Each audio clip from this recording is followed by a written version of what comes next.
Zodiac, 2007. Anyone with a passing interest in true crime is familiar with the Zodiac killer who terrorized San Francisco with a string of still unsolved murders in the 1960s.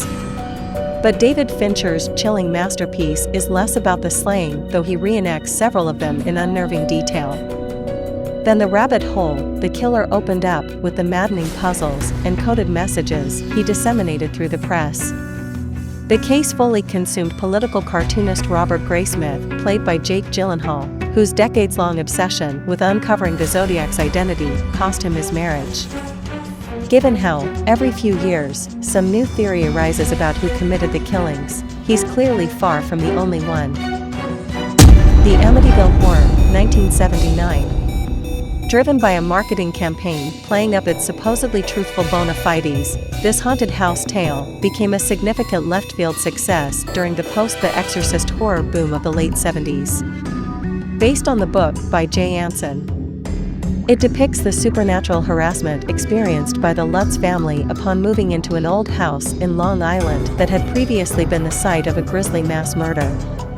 Of course, critics have long dismissed Anson's book as a hoax. But that didn't stop the movie from becoming a horror classic, spinning off numerous lesser sequels and inspiring a 2005 remake from Michael Bay. The Conjuring, 2013. Ed and Lorraine Warren were semi-famous paranormal investigators before director James Wan decided to turn their most well-known case into a throwback haunted house movie and made them perhaps the most famous ghost hunters in the world. Who else in their field can claim to have inspired the most successful horror franchise of all time? The so-called Conjuring universe has spun off in several directions now, including the Annabelle movies, but the first film takes its inspiration directly from the Warren's account of investigating supernatural activity at Crumbling Farmhouse in Rhode Island back in 1971. It gleefully mashes up numerous classic horror tropes, including many jump scares, and proved that one previously known for the torture porn Saw franchise could conjure up more than just nausea. Poltergeist, 1982. 3 years after the Amityville Horror, director Tobe Hooper effectively Spielbergized the modern haunted house movie, with an assist from Steven Spielberg himself, who produced and possibly, maybe ghost-directed some of it, turning in a horror classic. And like Amityville, it takes inspiration from an actual haunting. In the 1950s, the curious case of the Herman House in suburban Long Island became a national media story after the family brought in a paranormal investigator to diagnose unusual activity, such as randomly popping bottles and objects moving on their own. The house did not ultimately vanish into an interdimensional portal, however. Compliance, 2012. The incident that inspired this indie thriller didn't end in death or involve any sort of bloodshed, but it is nonetheless deeply disturbing, and not without torture. In 2004, a man claiming to be a police officer called a fast food restaurant in rural Kentucky and managed to convince the employee who answered to strip search her co-worker, the first in a series of rapidly mounting indignities. Craig Zobel's claustrophobic drama doesn't exploit the humiliation of what turned out to be an incredibly fucked-up prank call, but uses it as a springboard to explore the American fealty to authority. 10. Brillington Place, 1971. John Christie is perhaps second to Jack the Ripper as London's most infamous serial killer, an unassuming postman who, in the 1940s and 50s, strangled at least 8 women, including his wife, and hid their corpses in the walls of his Notting Hill flat. Richard Fleischer's account of his killing spree is an underseen gem of the true crime genre, featuring a truly chilling lead performance from Richard Attenborough, which the actor claimed haunted him for a long while afterward. Open Water, 2003. Americans Tom and Eileen Lonergan lived that nightmare in 1998, when the boat taking tourists out to explore the Great Barrier Reef accidentally departed without them. Whoops. How long they actually lived is unclear, their bodies were never found. But filmmaker Chris Kentis has an idea of what happened to them, and it involves a horde of hungry sharks.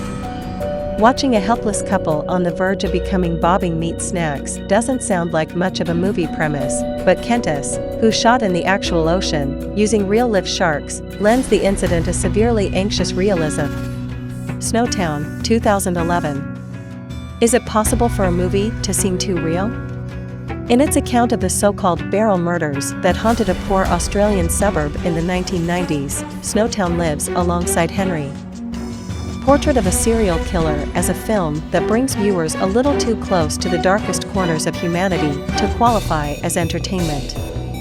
For 7 years, a group of 4 men, led by John Bunting, carried out a series of gruesome slayings, mostly targeting alleged pedophiles and homosexuals.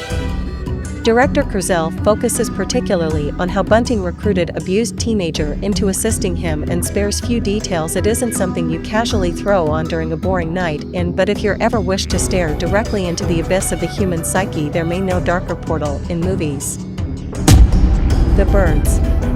It's aged a bit worse than other Alfred Hitchcock classics, but perhaps it'd seem a bit less goofy today if more people knew that, in 1961, birds in the coastal town of Capitola, California, really did turn against their human superiors. Poisoned by toxic algae, flocks of normally mild-mannered seagulls began crashing into homes and cars and vomiting up half-digested food. It took decades for scientists to figure out the cause, but only 2 years for Big Al to turn the incident into an allegory for man's increasingly fragile peace with the natural world, and maybe also female sexual frustration. Dead ringers. Imagine the look of deranged glee that spread across David Cronenberg's face when he read a New York Magazine article about the Marcus brothers, twin gynecologists who died simultaneously of drug overdoses in 1975. Cronenberg, of course, wildly embellishes their shared decline, using the case as a jumping-off point to examine male sexual anxiety, among other things, in the most skin-crawling, off-putting, distinctly Cronenbergian way possible. Ravenous, 1999. 90s kids remember alive the harrowing story of a Uruguayan rugby team who resorted to eating their dead teammates to survive after a plane crash in the Andes. 90s kids almost certainly do not remember this box office bomb, the decade's other true cannibal tale. Well, sort of true, yes. Guy Pearce's character, Captain John Boyd, is based on a prospector who ate 5 members of his own party after getting trapped traversing the mountains of Colorado. No, he did not turn into a flesh-craving lunatic after being rescued. Packer's life also inspired another, even more fabricated pseudo-biopic, 1993's Cannibal. The musical, directed by future South Park co-creator Trey Parker. Borderland, 2007. In the late 80s, the Mexican border state of Tamaulipas was terrorized by a group of so-called narco-Satanists, a clan of drug-dealing occultists who practiced ritual human sacrifice as a means of assisting their associated cartel. This effectively freaky indie horror flick dramatizes the events surrounding the cult's most widely publicized crime, the abduction and subsequent murder of a University of Texas medical student in 1989. While the film embellishes the details, a lot of it is more factual than you might think. The Exorcism of Emily Rose, 2005. In ultra-religious circles, exorcisms are, of course, a very real and not outmoded practice. Even The Exorcist was loosely based on an actual incident, but The Exorcism of Emily Rose is more specific in its inspiration. In 1975, a young German woman named Anneliese Michel began experiencing seizures and hallucinations. At the behest of her Catholic parents, 2 local priests initiated dozens of exorcism rites until she eventually died from malnutrition. Her parents were then charged with negligent homicide. Director Scott Derrickson blends those facts with a liberal sprinkling of fiction, creating an interesting mix of psychological thriller, demonic horror, and courtroom drama. Fire in the Sky, 1993. Alien abduction may stretch the definition for true story, and skeptics have certainly tried to throw doubt on logger Travis Walton's account of being sucked into a spaceship, violently probed, then deposited on the side of an Arizona highway. Whether or not it actually happened, and for the record, Walton and his co-workers who witnessed his alleged extraterrestrial kidnapping have all passed polygraph tests. The depiction of Walton's abduction and fire in the sky is one of the most horrifying scenes in 90s cinema, vivid, nightmarish. Winchester, 2018. It's not a great movie, even with Helen Mirren in the lead role, but it is a great, weird piece of lore.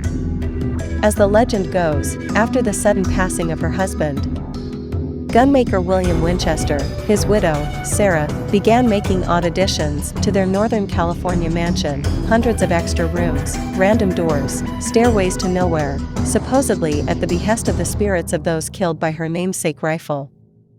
It's mostly hogwash. The renovations were primarily the result of hasty repairs following the 1906 San Francisco earthquake. But hey, when choosing between myth and fact, film the myth.